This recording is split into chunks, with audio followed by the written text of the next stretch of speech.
늦가을의 차가운 밤 공기가 서울 외곽의 낡은 공사장을 감쌌다. 희미한 가로등 불빛 아래 거대한 철골 구조물들은 마치 거대한 뼈대처럼 음산한 그림자를 드리우고 있었다.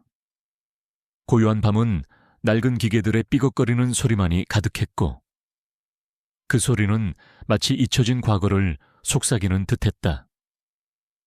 박준호는 낡은 작업복을 입은 채 묵묵히 삽을 들었다. 그의 얼굴은 그을렸지만 눈빛은 깊은 슬픔과 함께 알 수 없는 강렬한 빛을 띠고 있었다. 그는 한때 촉망받던 젊은 건축가였다. 그의 삶은 5년 전 그날 이후로 멈춰버렸다. 매일 밤 악몽에 시달렸고 낮에는 무표정한 얼굴로 공사장을 전전했다. 그의 마음은 황량했고 사랑하는 아버지와 어머니가 의문의 공사장 붕괴, 사고로 세상을 떠난 슬픔은 여전히 그를 짓눌렀다. 5년 전 그날, 부모님은 그가 일하던 공사장에서 사고를 당했다. 경찰은 단순 사고로 사건을 종결했지만 준호는 믿을 수 없었다. 그의 부모님은 결코 약한 사람들이 아니었다. 그들의 죽음 뒤에는 분명 무언가 숨겨진 진실이 있을 터였다. 그는 부모님의 죽음 뒤에 숨겨진 진실을 파헤치기 위해 필사적으로 노력했지만 거대한 벽에 부딪혔다. 결국 그는 모든 것을 포기하고 자신의 죄책감 속에 갇혔다. 그의 삶은 이제 무미건조했다. 매일 밤 악몽에 시달렸고 낮에는 무표정한 얼굴로 벽돌을 날랐다. 낡은 원룸은 먼지로 가득했고 그의 마음처럼 황량했다. 그는 부모님의 사진을 물끄러미 바라봤다. 사진 속 부모님은 다정하고 행복해 보였다. 하지만 그의 기억 속 부모님은 불길 속에서 사라져간 슬프고 비장한 모습이었다. 그는 부모님의 죽음 뒤에 숨겨진 진실을 이해할 수 없었다. 왜 그날 그렇게 모든 것이 뒤틀렸던 걸까? 이 모든 질문은 그의 심장을 찢어 놓았다. 그에게는 하나뿐인 희망이 있었다. 바로 그의 어린 남동생, 준수였다. 준수는 형을 쏙 빼닮은 예쁜 아이였지만 선천적인 심장병을 앓고 있었다. 준수의 치료비는 준호에게 막대한 부담이었다. 그는 준수를 살리기 위해 자신의 모든 것을 바쳤지만 현실은 늘 그를 절망의 벼랑 끝으로 내몰았다. 그날 밤, 그는 늦은 시간까지 야간 근무를 마치고 있었다. 차가운 바람이 그의 뺨을 스쳤지만 그는 아무것도 느끼지 못했다. 그의 발걸음은 힘없이 바닥을 끌었다. 그때 그의 시선이 낡은 골목길 한 구석으로 향했다. 희미한 가로등 불빛 아래 낡은 벤치에 앉아있는 여인이 보였다. 그녀는 고급스러운 옷차림이었지만 얼굴은 창백했고 몸은 쇠약해 보였다. 그녀의 손에는 잃어버린 물건을 찾는 듯 간절함이 담긴 눈빛으로 바닥을 더듬고 있었다. 그녀의 이름은 이민지. 국내 굴지의 건설회사 선라이즈 건설의 회장 김서연의 외동딸이었다. 민지는 최근 불미스러운 사건에 연루되어 모든 것을 잃고 실종되었다는 소문이 돌았다. 준호는 여인에게 다가갔다. 민지는 준호를 보자마자 경계하는 눈빛을 보였다. 그녀의 눈빛에는 공포와 함께 알 수 없는 깊은 슬픔이 담겨 있었다. 준호는 자신의 점퍼를 벗어 민지에게 건넸다. 괜찮으십니까? 많이 추우시죠? 민지는 준호의 예상치 못한 친절에 당황한 듯 했지만 이내 고개를 끄덕였다. 그녀는 준호의 점퍼를 받아들고 몸을 감쌌다. 준호는 민지의 얼굴을 물끄러미 바라봤다. 그녀의 눈빛은 마치 무언가를 말하려는 듯 간절함을 담고 있었다. 준호는 민지의 손에 있는 작은 흉터를 발견했다. 흉터는 어릴 적 그가 넘어져 다친 상처와 똑같이 생겼었다. 준호는 그 흉터의 의미를 아는 듯 그곳을 어루만지려 했다. 그때 민지의 목덜미에 걸려있던 낡은 목걸이가 눈에 들어왔다. 목걸이 안쪽에는 희미하게 새겨진 문신이 보였다. 뱀이 뙬리를 튼 듯한 기묘한 문양이었다. 준호는 그 문양을 한눈에 알아봤다. 5년 전 부모님의 죽음 이후 사고 현장에서 희미하게 발견되었던 알 수 없는 금속 조각에도 똑같이 새겨져 있었다. 그리고 그의 악몽 속에서 본 그림자의 손목에도 뱀 문신이 선명하게 새겨져 있었다. 이럴 수가. 준호의 목소리가 떨렸다. 민지는 준호의 표정을 보고 당황한 듯 고개를 돌렸다. 그녀는 준호의 손을 뿌리치고 황급히 자리를 피하려 했다. 하지만 그녀의 몸은 이미 지쳐 있었다. 그녀는 비틀거리며 쓰러졌다. 준호는 민지를 부축했다. 괜찮습니다. 제가 도와드리겠습니다. 민지는 준호의 따뜻한 온기에 안심한 듯 그의 품에 안겼다. 그녀의 몸은 차갑고 거칠었지만 그 속에서 희미한 떨림이 느껴졌다. 그녀는 준호의 눈을 바라봤다. 그 눈 속에는 슬픔과 함께 알 수 없는 진실이 담겨 있었다. 그녀는 마치 준호에게 무언가를 말하려는 듯 고개를 흔들며 낑낑거렸다. 녀석의 눈에서 뜨거운 눈물이 흘러내렸다. 준호는 민지의 눈물을 보자마자 심장이 쿵 하고 떨어졌다. 그 눈물은 단순한 여인의 눈물이 아니었다. 그것은 5년 전 부모님을 잃었던 그날의 아픔, 그리고 진실을 알리려는 간절한 외침이었다. 민지의 눈물은 준호의 차가웠던 마음을 뒤흔들었다. 그는 자신이 무엇을 놓치고 있었는지 직감했다. 민지는 단순한 떠돌이 여인이 아니었다. 그녀는 부모님의 마지막 흔적이자 5년 전 그날의 진실을 품고 있는 존재였다. 그는 민지와 함께 부모님의 흔적을 쫓기로 결심했다. 그것이 그의 마지막 희망이었다. 늦가을의 차가운 밤 공기가 서울 외곽의 낡은 공사장을 감쌌다. 희미한 가로등 불빛 아래 거대한 철골 구조물들은 마치 거대한 뼈대처럼 음산한 그림자를 들이우고 있었다. 고요한 밤은 낡은 기계들의 삐걱거리는 소리만이 가득했고 그 소리는 마치 잊혀진 과거를 속삭이는 듯했다. 박준호는 낡은 작업복을 입은 채 묵묵히 삽을 들었다. 그의 얼굴은 그을렸지만 눈빛은 깊은 슬픔과 함께 알 수 없는 강렬한 빛을 띠고 있었다. 그는 한때 촉망받던 젊은 건축가였다. 그의 삶은 5년 전 그날 이후로 멈춰버렸다. 매일 밤 악몽에 시달렸고 낮에는 무표정한 얼굴로 공사장을 전전했다. 그의 마음은 황량했고 사랑하는 아버지와 어머니가 의문의 공사장 붕괴 사고로 세상을 떠난 슬픔은 여전히 그를 짓눌렀다. 5년 전 그날 부모님은 그가 일하던 공사장에서 사고를 당했다. 경찰은 단순 사고로 사건을 종결했지만 준호는 믿을 수 없었다. 그의 부모님은 결코 약한 사람들이 아니었다.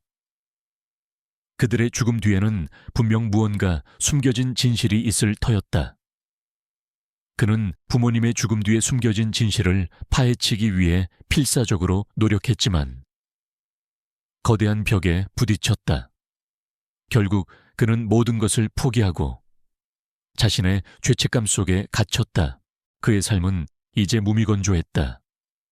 매일 밤 악몽에 시달렸고 낮에는 무표정한 얼굴로 벽돌을 날랐다. 낡은 원룸은 먼지로 가득했고 그의 마음처럼 황량했다. 그는 부모님의 사진을 물끄러미 바라봤다. 사진 속 부모님은 다정하고 행복해 보였다. 하지만 그의 기억 속 부모님은 불길 속에서 사라져간 슬프고 비장한 모습이었다. 그는 부모님의 죽음 뒤에 숨겨진 진실을 이해할 수 없었다. 왜 그날 그렇게 모든 것이 뒤틀렸던 걸까? 이 모든 질문은 그의 심장을 찢어 놓았다. 그에게는 하나뿐인 희망이 있었다. 바로 그의 어린 남동생, 준수였다. 준수는 형을 쏙 빼닮은 예쁜 아이였지만 선천적인 심장병을 앓고 있었다.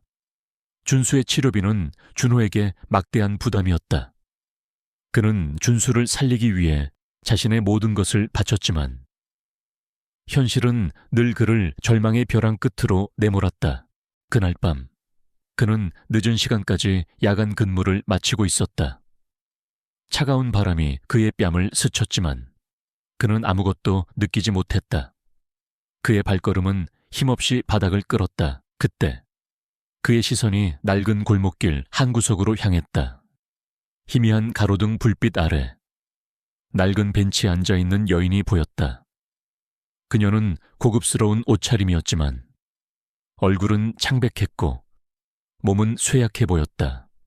그녀의 손에는 잃어버린 물건을 찾는 듯 간절함이 담긴 눈빛으로 바닥을 더듬고 있었다. 그녀의 이름은 이민지, 국내 굴지의 건설회사 썬라이즈 건설의 회장 김서연의 외동딸이었다. 민지는 최근 불미스러운 사건에 연루되어 모든 것을 잃고 실종되었다는 소문이 돌았다. 준호는 여인에게 다가갔다. 민지는 준호를 보자마자 경계하는 눈빛을 보였다. 그녀의 눈빛에는 공포와 함께 알 수 없는 깊은 슬픔이 담겨 있었다. 준호는 자신의 점퍼를 벗어 민지에게 건넸다. 괜찮으십니까? 많이 추우시죠?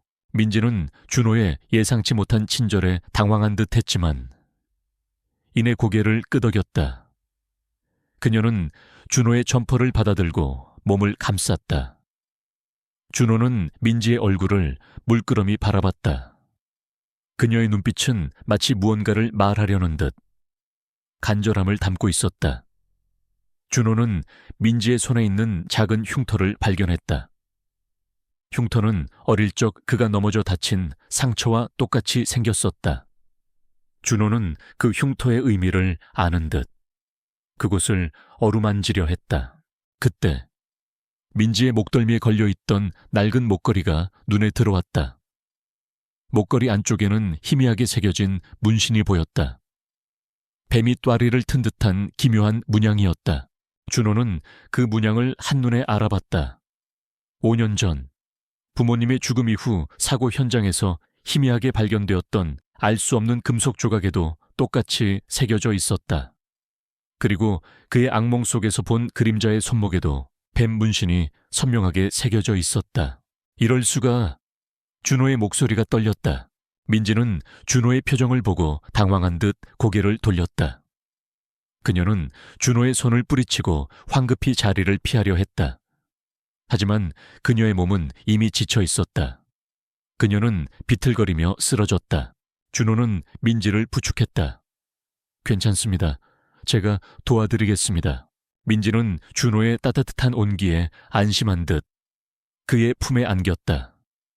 그녀의 몸은 차갑고 거칠었지만 그 속에서 희미한 떨림이 느껴졌다. 그녀는 준호의 눈을 바라봤다. 그 눈 속에는 슬픔과 함께 알 수 없는 진실이 담겨 있었다. 그녀는 마치 준호에게 무언가를 말하려는 듯 고개를 흔들며 낑낑거렸다.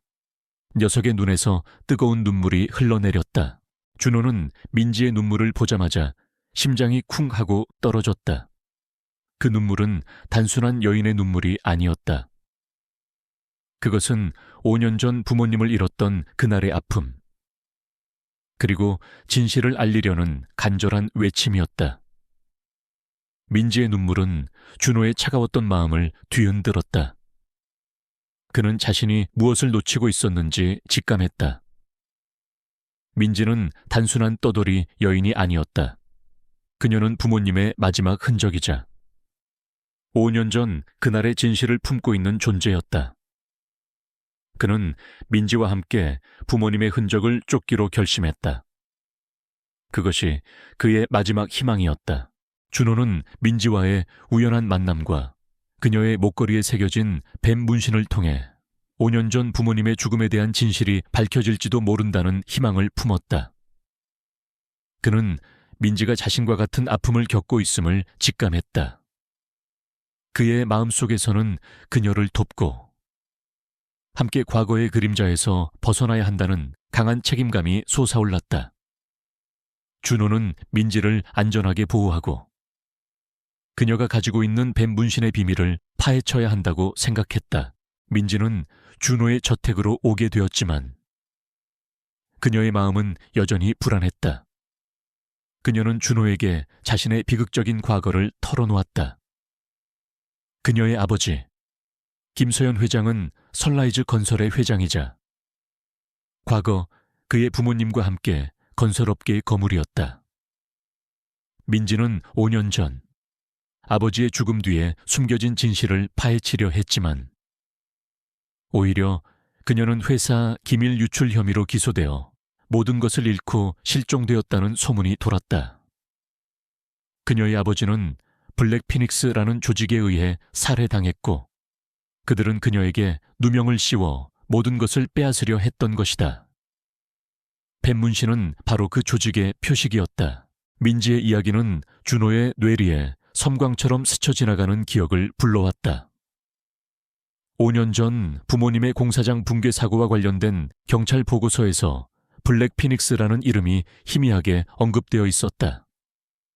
그의 부모님은 블랙 피닉스가 건설하던 건물에 대한 안전 문제를 제기하려다가 살해당한 것이었다. 그리고 그의 어린 남동생 준수가 선천적인 심장병을 앓게 된 것도 블랙 피닉스가 유통하던 불법 약물과 관련이 있을 터였다. 준호는 민지를 보자마자 그녀의 눈에서 읽었던 공포와 슬픔이 자신의 것과 똑같음을 깨달았다. 민지는 자신의 아버지의 죽음, 그리고 그로 인해 겪어야 했던 모든 고통이 블랙 피닉스 때문이라고 확신했다. 준호는 민지에게 자신의 과거를 털어놓았다. 그는 자신이 겪었던 비극과 블랙 피닉스에 대한 복수심을 이야기했다. 민지는 준호의 이야기에 깊은 공감과 연대감을 느꼈다. 두 사람은 서로의 아픔을 위로하며 함께 블랙 피닉스의 실체를 파헤치기로 결심했다. 그들은 이제 더 이상 혼자가 아니었다. 준호는 민지의 목걸이에 숨겨진 금속 조각을 자세히 살폈다. 뱀 문신 옆에 아주 작게 새겨진 글자를 발견했다. 이재명, 이재명. 준호의 머릿속에 섬광처럼 스쳐 지나가는 이름이었다. 이재명은 블랙 피닉스의 핵심 인물이자 과거 그의 부모님을 죽이고 민지에게 누명을 씌운 장본인이었다. 그는 겉으로는 선량한 사업가 행세를 했지만 실상은 아난타 조직의 창시자이자 모든 음모의 배후였다. 그는 뱀의 눈물을 이용해 영생을 얻고 세상을 지배하려 했다. 그의 팔에는 가장 크고 화려한 뱀 문신이 선명하게 새겨져 있었다. 준호는 이재명의 존재를 알게 되자마자 분노에 휩싸였다. 부모님의 죽음, 준수의 고통, 민지의 비극, 이 모든 비극의 근원이 바로 이재명이었다. 그는 그를 잡고 블랙 피닉스와 아난타 조직의 모든 악행을 끝내야 한다고 생각했다. 김서연 회장은 준호에게 모든 진실을 털어놓았다. 김서연 회장은 민지의 이야기를 듣자마자 충격에 빠졌다. 그녀는 민지의 아버지와 준호의 부모님을 알고 있었다. 그들은 모두 이재명의 음모에 희생된 사람들이었다. 김서연 회장은 오랫동안 이재명의 비리를 추적해왔지만 그의 뒤에 숨겨진 거대한 그림자 때문에 쉽사리 움직일 수 없었다. 그녀는 준호와 민지의 용기와 직감에 깊이 감동했다. 김서연 회장은 준호와 민지에게 암블랙 피닉스 프로젝트와의 핵심 자료가 담긴 USB를 건넸다. USB 안에는 이재명이 불법 약물을 유통하고 건설 현장을 조작하며 사람들을 살아야 하는 장면이 담긴 고화질 영상, 그리고 조직의 자금 흐름과 연루된 정치인 및 고위공직자들의 명단까지 담겨 있었다. 이 USB는 이재명의 모든 범죄를 증명할 결정적인 증거가 될 것이다. 하지만 매우 위험하다. 그들은 이 USB를 되찾기 위해 무슨 짓이든 할 것이다. 너희들의 목숨까지도 위협할 수 있다. 김서연 회장의 목소리는 비장했다. 준호는 USB를 꽉 움켜쥐었다. 그는 준수와 민지를 보호하고 부모님과 민지의 아버지의 억울함을 풀어야 했다. 그는 더 이상 혼자가 아니었다. 민지가 그의 곁에 있었고 김서연 회장이 그들의 든든한 조력자가 되어주었다. 그들의 심장 속에는 희생자들의 영혼이 살아 숨쉬고 있었다. 그는 이제 단순한 공사판 인부가 아니었다. 정의를 수호하는 새로운 수호자였다. 그의 새로운 삶은 이제 막 시작되었다. 지하 실험실은 팽팽한 긴장감으로 가득 찼다. 이재명의 비열한 웃음과 무장한 조직원들의 위협적인 시선이 준호를 짓눌렀다. 하지만 준호의 눈빛은 흔들림 없었다. 부모님의 죽음, 준수의 고통, 민지의 비극, 그리고 이진우의 생존, 이 모든 것을 끝내야 한다는 결의가 그의 심장을 뜨겁게 달구었다. 그의 심장 속에서 민지의 목걸이가 희미하게 빛나는 듯했다. 감히 나의 위대한 걸작을 방해하려 해. 어리석은 것들, 이 아이는 세이렌 프로젝트 의 최종 완성본이다. 이 아이를 깨우면 모든 것이 파괴될 거야. 이재명의 목소리는 광기로 가득했다. 그의 손에는 주사기가 들려 있었고 한쪽 구석에 놓인 거대한 유리관을 향해 다가갔다. 유리관 안에는 알 수 없는 액체가 가득 차 있었고 그 속에는 작고 어린아이가 잠들어 있었다. 이준수, 준호의 어린 남동생이었다. 그가 살아있었다니. 준호는 충격에 빠졌다. 준수가 살아있었다니. 그리고 이재명은 준수를 이용해 세이렌 프로젝트의 최종 목표를 완성하려 했던 것이다. 민지의 목걸이에 새겨진 뱀 문신이 섬뜩하게 번뜩였다. 녀석의 눈빛은 슬픔과 함께 간절함을 담고 있었다. 이재명은 주사기를 들어 준수에게 약물을 주입하려 했다. 준호는 본능적으로 몸을 던졌다. 그는 이재명을 향해 달려들었고 그와 몸싸움을 벌였다. 이재명의 힘은 예상외로 강했다. 광기에 휩싸인 그의 눈은 더욱 붉게 빛났다. 그의 팔에는 뱀 문신이 선명하게 새겨져 있었다. 준호의 악몽 속에 등장했던 바로 그 그림자 같은 남자였다. 감히 나의 실험을 방해하려 해. 이 미물 따위가. 이재명이 소리쳤다. 이재명은 준호의 목을 움켜쥐었다. 준호는 숨이 막혔다. 그의 머릿속에는 부모님과 민지, 그리고 이진우와 준수의 모습이 교차했다. 그는 이대로 포기할 수 없었다. 그는 민지의 목걸이를 꽉 움켜쥐었다. 목걸이에서 뿜어져 나오는 빛은 이제 그의 눈을 붉게 물들였다. 그의 눈빛은 분노와 복수심으로 이글거렸다. 그는 이 모든 것을 끝내야 했다. 그때 민호가 희미하게 몸을 뒤척이더니 유리관에 손을 뻗어 약이 가득 찬 주사기를 움켜쥐었다. 민호는 고통에 신음하면서도 최강우를 향해 필사적으로 주사기를 던졌다. 주사기는 최강우의 뱀 문신이 새겨진 팔에 정확히 박혔다. 최강우는 고통에 절규하며 뒤로 물러섰다. 그의 힘은 약해지는 듯했다. 민호는 유리관이 파괴되자마자 최강우의 다리를 물고 놓지 않았다. 녀석은 최강우를 향해 격렬하게 낑낑거렸다. 녀석의 눈빛은 최강우를 향한 증오와 함께 지혜를 향한 믿음으로 가득했다. 민호는 최강우에게서 지혜를 보호하려는 듯 자신의 몸을 던져 최강우의 공격을 막아냈다. 이재명은 자신이 만든 걸작이 파괴되는 것을 보고 절규했다. 아니야, 나의 세일엔 나의 꿈이. 그 순간 김서연 회장과 김영철 경위가 경찰 특공대와 함께 실험실 안으로 진입했다. 김서연 회장은 준호의 마지막 연락을 받고 지원 요청을 했던 것이다. 경찰 특공대는 이재명과 그의 조직원들을 모두 체포했다. 이재명은 자신이 아난타 조직의 핵심 인물임을 자백했고 세이렌 프로젝트를 통해 새로운 초인들을 만들어 아난타의 부활을 꿈꿨다고 실토했다. 그는 준수와 이진우를 납치하여 그들의 특별한 유전자를 이용해 실험을 진행했으며 그들을 이용하여 그들의 비밀을 지키려 했음을 털어놓았다. 아난타 조직은 마침내 완전히 뿌리 뽑혔다. 그들의 모든 비밀과 잔혹한 범죄들이 세상에 드러났고 그들은 법의 심판을 받게 되었다. 준호는 준수를 끌어안았다.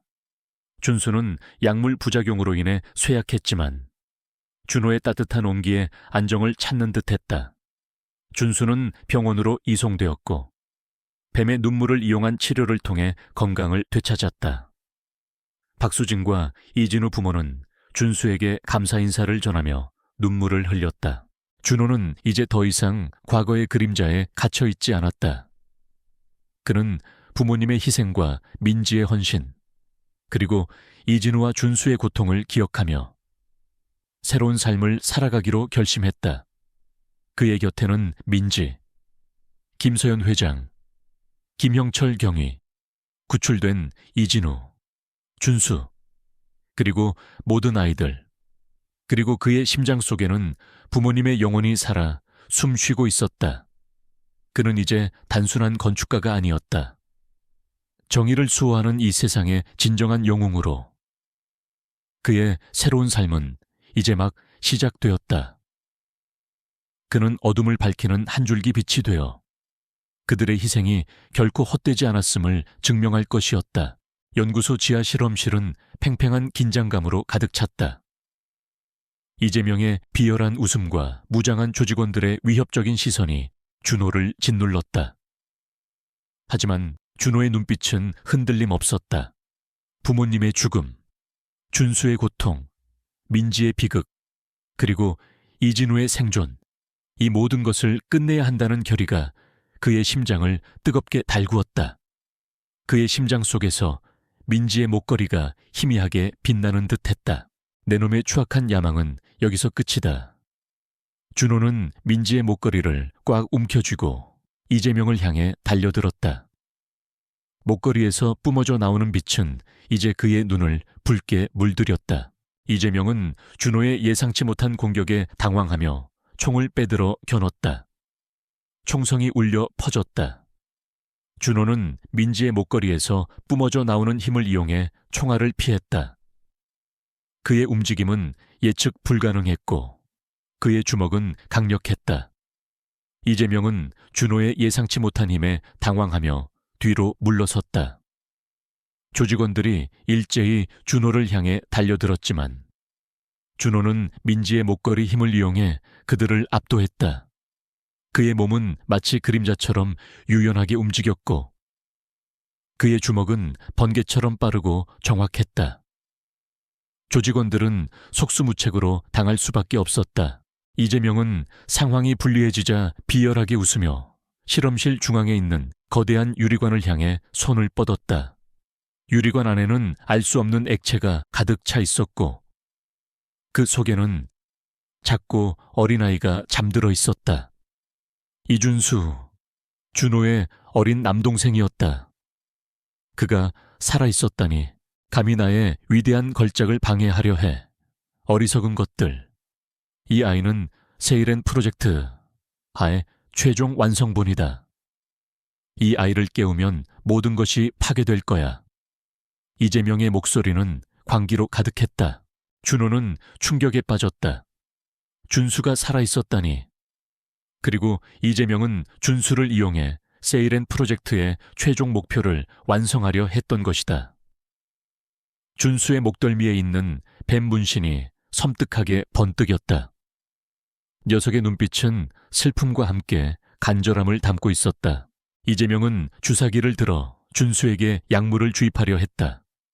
준호는 본능적으로 몸을 던졌다. 그는 이재명을 향해 달려들었고 그와 몸싸움을 벌였다. 이재명의 힘은 예상외로 강했다. 광기에 휩싸인 그의 눈은 더욱 붉게 빛났다. 그의 팔에는 뱀 문신이 선명하게 새겨져 있었다. 준호의 악몽 속에 등장했던 바로 그 그림자 같은 남자였다. 감히 나의 실험을 방해하려 해. 이 미물 따위가 이재명이 소리쳤다. 이재명은 준호의 목을 움켜쥐었다. 준호는 숨이 막혔다. 그의 머릿속에는 부모님과 민지, 그리고 이진우와 준수의 모습이 교차했다. 그는 이대로 포기할 수 없었다. 그는 민지의 목걸이를 꽉 움켜쥐었다. 목걸이에서 뿜어져 나오는 빛은 이제 그의 눈을 붉게 물들였다. 그의 눈빛은 분노와 복수심으로 이글거렸다. 그는 이 모든 것을 끝내야 했다. 그때 민호가 희미하게 몸을 뒤척이더니 유리관에 손을 뻗어 약이 가득 찬 주사기를 움켜쥐었다. 민호는 고통에 신음하면서도 최강우를 향해 필사적으로 주사기를 던졌다. 주사기는 최강우의 뱀 문신이 새겨진 팔에 정확히 박혔다. 최강우는 고통에 절규하며 뒤로 물러섰다. 그의 힘은 약해지는 듯했다.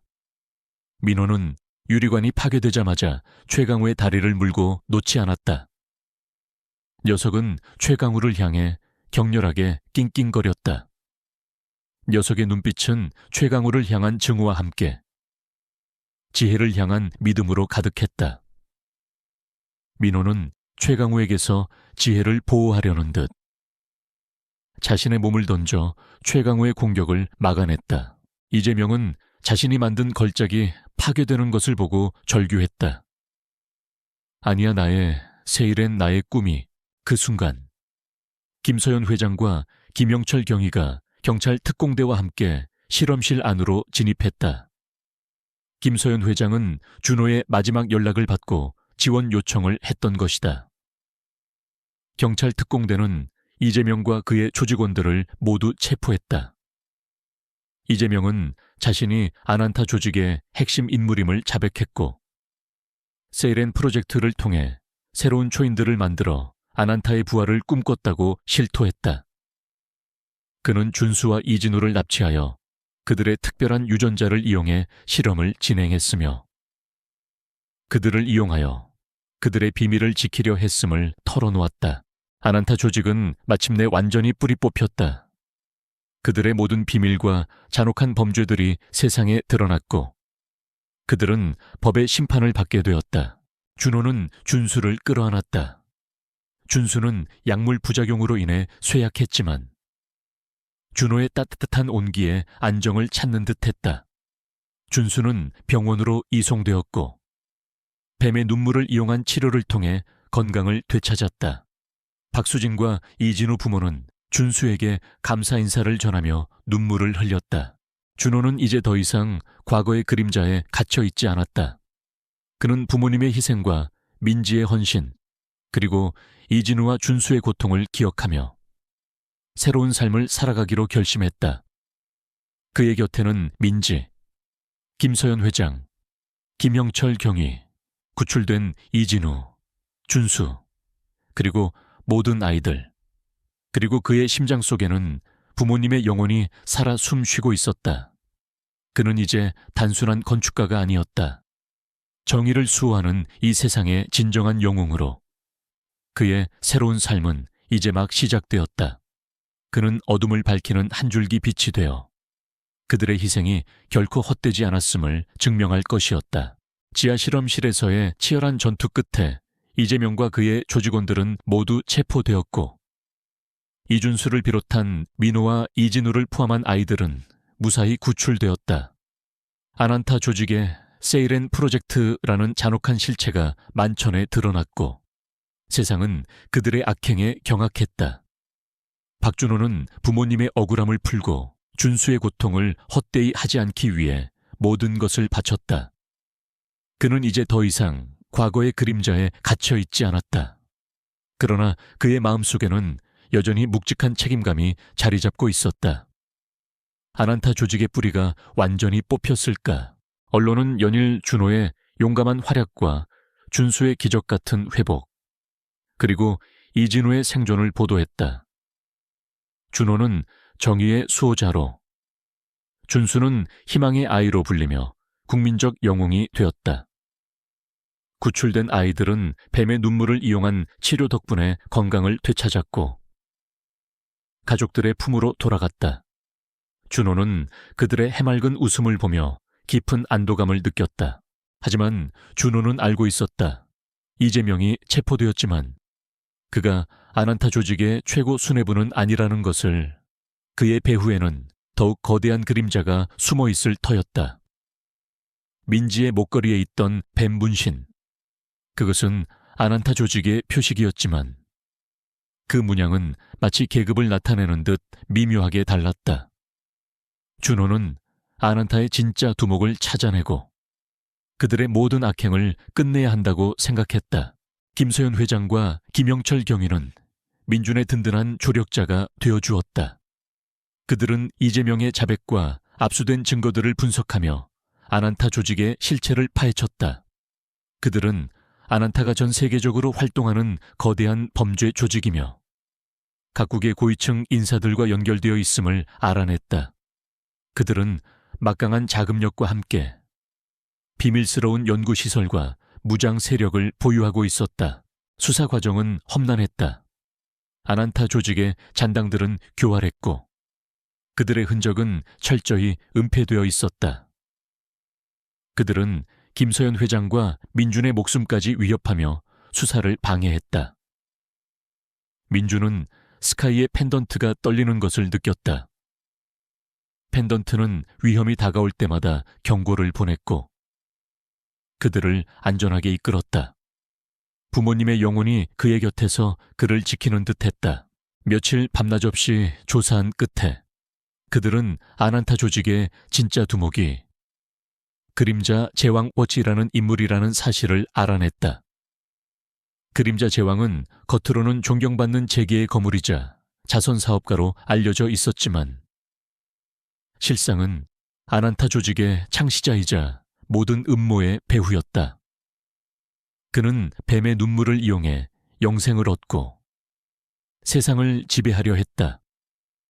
그의 팔에는 가장 크고 화려한 뱀 문신이 선명하게 새겨져 있었다.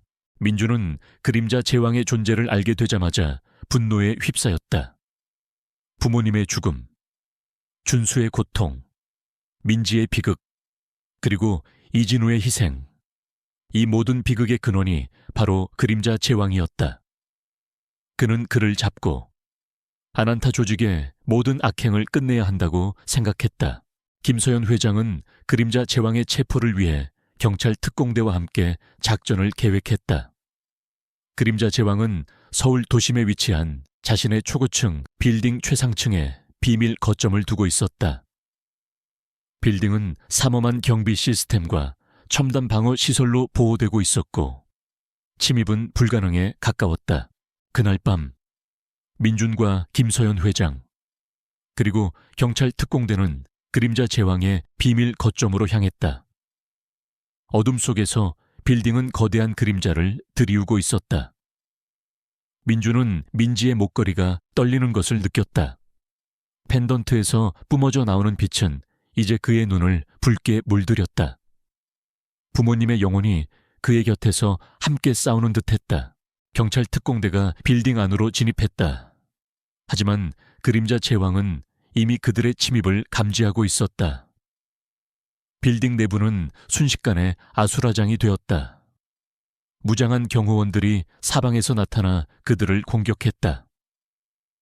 민주는 민지의 목걸이의 힘을 이용해 그들을 압도했다. 그의 움직임은 예측 불가능했고 그의 주먹은 강력했다. 그는 경호원들을 제압하며 그림자 제왕의 거점으로 향했다. 그들이 도착한 곳은 빌딩 최상층에 위치한 그림자 제왕의 개인 집무실이었다. 집무실은 화려하고 웅장했지만 그 안에서 느껴지는 음산한 기운은 민준의 온몸에 소름을 돋게 했다. 집무실 중앙에는 거대한 책상이 놓여 있었고 그 뒤에 그림자 제왕이 앉아 있었다.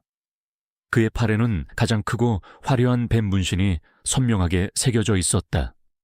그의 눈빛은 냉혹하고 잔혹했다. 결국 여기까지 왔군. 백구의 힘을 가진 자여. 하지만 내 놈이 감히 나를 막을 수 있을 것 같으냐. 그림자 제왕이 비열하게 웃었다. 그의 목소리는 낮게 깔렸지만 그 속에는 세상을 지배하려는 광기가 담겨 있었다. 그는 민준을 향해 손을 뻗었다. 그의 손에서 알 수 없는 에너지가 뿜어져 나왔다. 민준은 본능적으로 몸을 피했다. 그림자 제왕의 힘은 예상외로 강했다. 그는 아난타 조직의 창시자이자 뱀의 눈물을 이용해 초월적인 능력을 얻은 존재였다.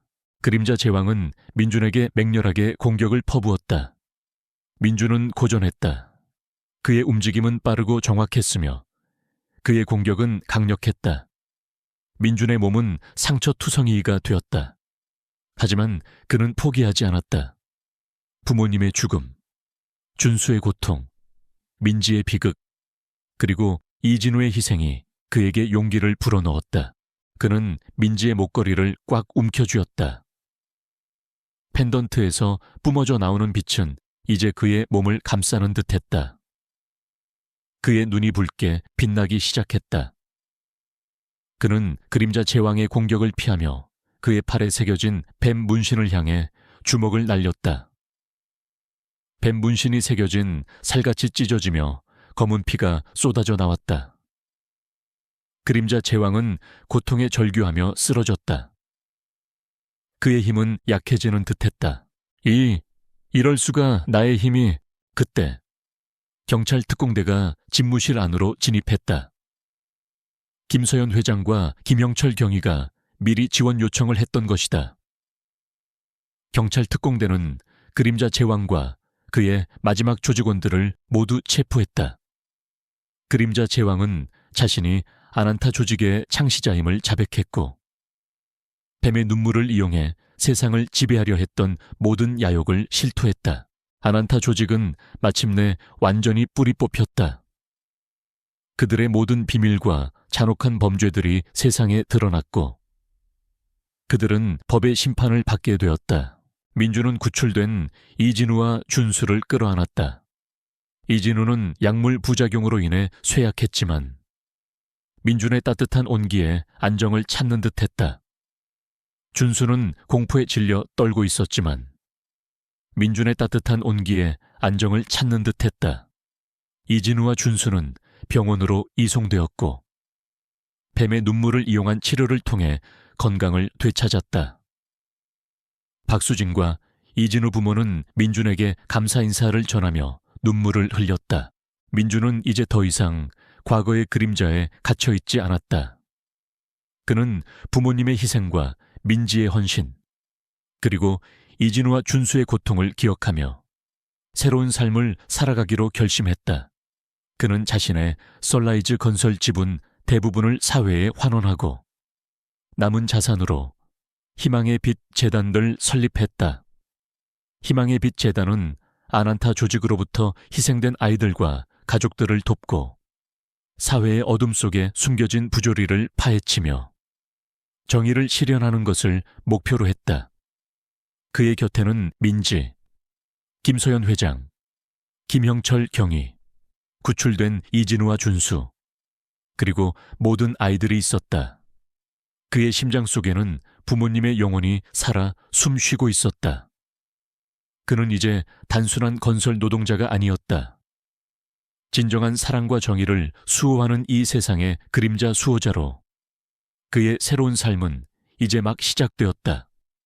그는 어둠을 밝히는 한 줄기 빛이 되어 그들의 희생이 결코 헛되지 않았음을 증명할 것이었다. 아난타 조직의 모든 잔당들이 체포되고 세이렌 프로젝트의 모든 비밀이 만천에 드러나면서 세상은 오랜 혼란과 고통 끝에 마침내 평화를 되찾았다. 언론은 연일 정의의 승리를 보도했고 박준호는 영웅으로 불리며 국민적 영웅이 되었다.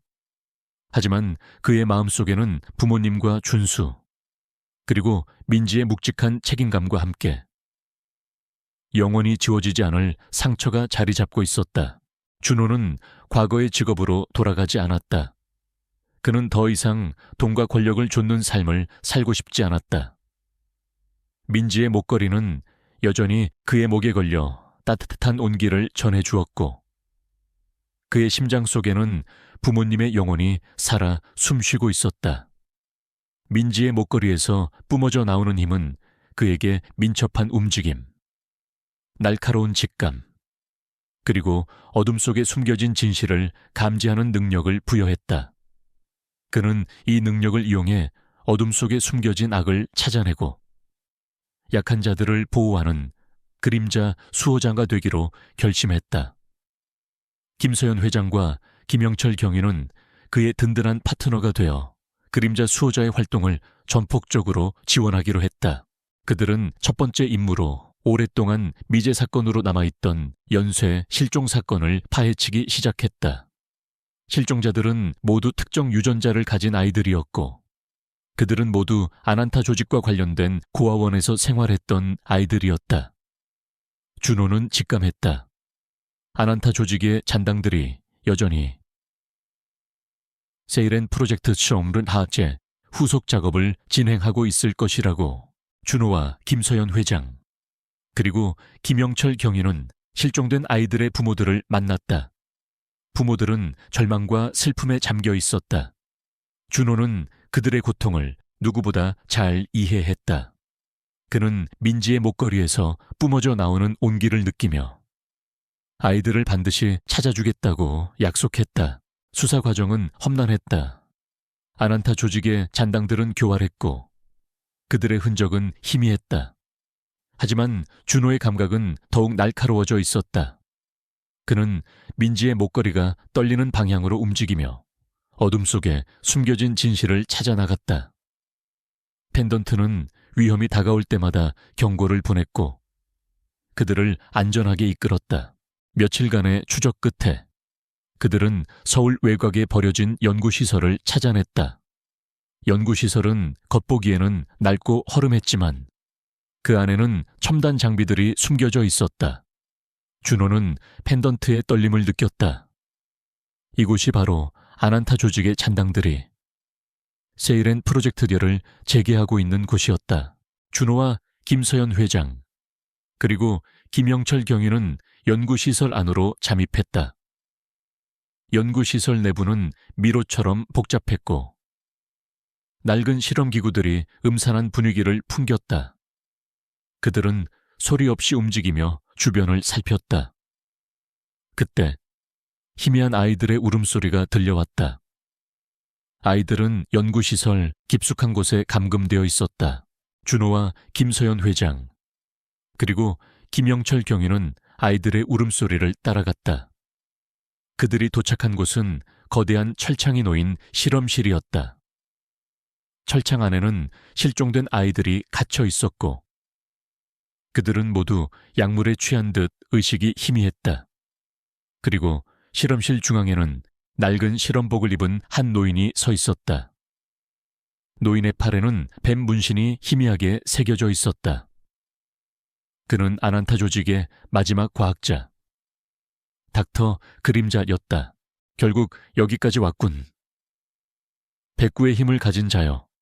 하지만 내 놈이 감히 나의 위대한 프로젝트를 방해할 수 있을 것 같으냐. 닥터 그림자가 비열하게 웃었다. 그의 뒤에는 무장한 조직원들이 서 있었다. 준호는 민지의 목걸이를 꽉 움켜쥐었다. 펜던트에서 뿜어져 나오는 빛은 이제 그의 눈을 붉게 물들였다. 그의 눈빛은 분노와 복수심으로 이글거렸다. 그는 아이들을 구하고 닥터 그림자의 잔혹한 프로젝트를 끝내야 했다. 내 놈의 추악한 야망은 여기서 끝이다.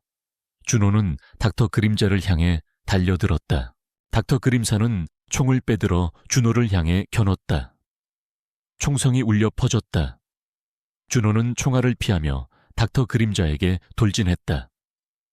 그의 움직임은 예측 불가능했고 그의 주먹은 강력했다.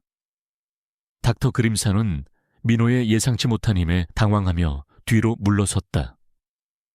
조직원들은 민호에게 달려들었지만 민호는 그의 힘을 이용해 그들을 압도했다. 김서연 회장은 아이들을 구하기 위해 철창문을 열려 했다. 하지만 철창문은 굳게 잠겨 있었다. 김서연 회장은 펜던트를 향해 손을 뻗었다. 펜던트에서 뿜어져 나오는 빛이 철창문에 닿자마자 철창문이 굉음을 내며 열리기 시작했다. 민지의 목걸이의 힘이 그들에게 또 다른 기적을 선사한 것이다. 아이들이 철창 밖으로 뛰쳐나왔다. 김서연 회장은 아이들을 보호하며 실험실 밖으로 대피시켰다. 닥터 그림자는 아이들이 도망치는 것을 보고 분노에 휩싸였다. 젠장 내 위대한 걸작들이. 그는 민호에게 달려들었다. 그의 팔에 새겨진 뱀 문신이 붉게 빛났다.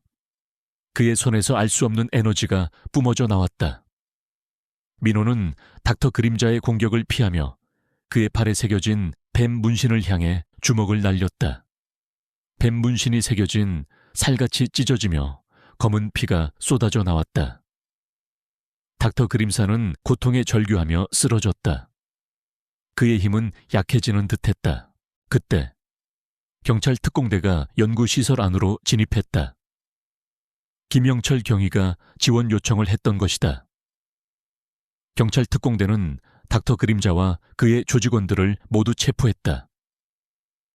닥터 그림사는 자신이 아난타 조직의 마지막 잔당임을 자백했고 세이렌 프로젝트를 통해 새로운 초인들을 만들어 아난타의 부활을 꿈꿨다고 실토했다. 아난타 조직은 마침내 완전히 뿌리 뽑혔다. 그들의 모든 비밀과 잔혹한 범죄들이 세상에 드러났고 그들은 법의 심판을 받게 되었다. 준호는 구출된 이진우와 준수를 끌어안았다. 이진우는 약물 부작용으로 인해 쇠약했지만 준호의 따뜻한 온기에 안정을 찾는 듯했다. 준수는 공포에 질려 떨고 있었지만 준호의 따뜻한 온기에 안정을 찾는 듯했다. 이진우와 준수는 병원으로 이송되었고 뱀의 눈물을 이용한 치료를 통해 건강을 되찾았다. 박수진과 이진우 부모는 준호에게 감사 인사를 전하며 눈물을 흘렸다. 준호는 이제 더 이상 과거의 그림자에 갇혀 있지 않았다. 그는 부모님의 희생과 민지의 헌신, 그리고 이진우와 준수의 고통을 기억하며 새로운 삶을 살아가기로 결심했다. 그는 자신의 선라이즈 건설 지분 대부분을 사회에 환원하고 남은 자산으로 희망의 빛 재단을 설립했다.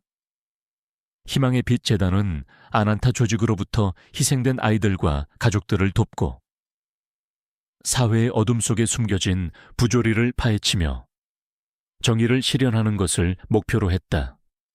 그의 곁에는 민지, 김서연 회장, 김영철 경위, 구출된 이진우와 준수, 그리고 모든 아이들이 있었다. 그의 심장 속에는 부모님의 영혼이 살아 숨 쉬고 있었다. 그는 이제 단순한 건설 노동자가 아니었다. 진정한 사랑과 정의를 수호하는 이 세상의 그림자 수호자로 그의 새로운 삶은 이제 막 시작되었다. 그는 어둠을 밝히는 한 줄기 빛이 되어 그들의 희생이 결코 헛되지 않았음을 증명할 것이었다.